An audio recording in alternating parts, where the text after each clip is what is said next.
یہ کسی حدیث میں ہم نے نہیں پڑھا کہ اللہ نے نبیوں کو جنت کی مٹی سے بنایا ہے، جنت میں مٹی پڑی ہوئی ہے۔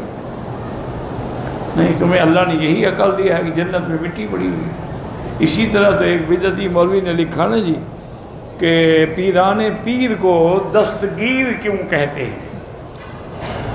انہوں نے کہا اللہ تعالیٰ پیران پیر کے ہاتھ میں ہاتھ ڈال کے جنت کی سیر کرا رہے تھے تو نیچے کیلا پڑا تھا، اللہ کا پاؤں پھسل گیا، نعوذ باللہ، تو پیران پیر نے پکڑ لیا اور گرنے نہیں دیا، تو آپ نے ہمیں آج کے بعد تم دستگیر۔ انہوں نے کیلا ڈھونڈ لیا تھا، تم نے مٹی ڈھونڈ لی ہے جنت۔ انا للہ و انا الیہ راجعون۔ پتہ نہیں کیا لوگوں کے دماغ میں ہے، کیوں گھڑتے رہتے ہو مسئلے؟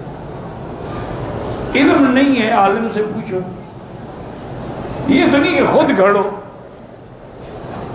میری بیوی پڑھی لکھی ہے، سمجھدار ہے، شادی کے 20 سال میں کوئی شکایت نہیں، ملک سے باہر جاؤں میری ساری ذمہ داریاں نبھائی ہیں، لیکن رشتہ دار اس وقت شکایت ہوتی ہے میری بیوی کو اب مزاج بہت سخت ہے، تو کوئی بات نہیں، مزاج ہوتا ہے، کسی کا نرم ہوتا ہے، کسی کا سخت ہوتا ہے، تو اس کے لیے یہی ہے کہ وَالْكَاظِمِينَ الْغَيْظَ وَالْعَافِينَ عَنِ النَّاسِ وَاللَّهُ يُحِبُّ الْمُحْسِنِينَ۔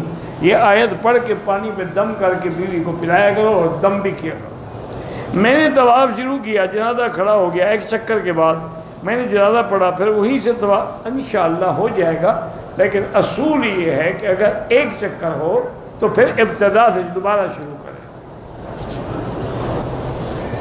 یہ لوگ جو گلیوں میں چلتے پھرتے میوزک کے بغیر گانا گاتے ہیں، گانا کیوں گاتے ہیں میوزک کے بغیر؟ پاگل ہو گئے ہیں، یا تو بھیک مانگ رہے ہوں گے کہ ملنگ ہوں گے، ورنہ کیوں گانا؟ گانا گانا ہے، جو میوزک کے ساتھ ڈبل حرام ہو جاتا ہے۔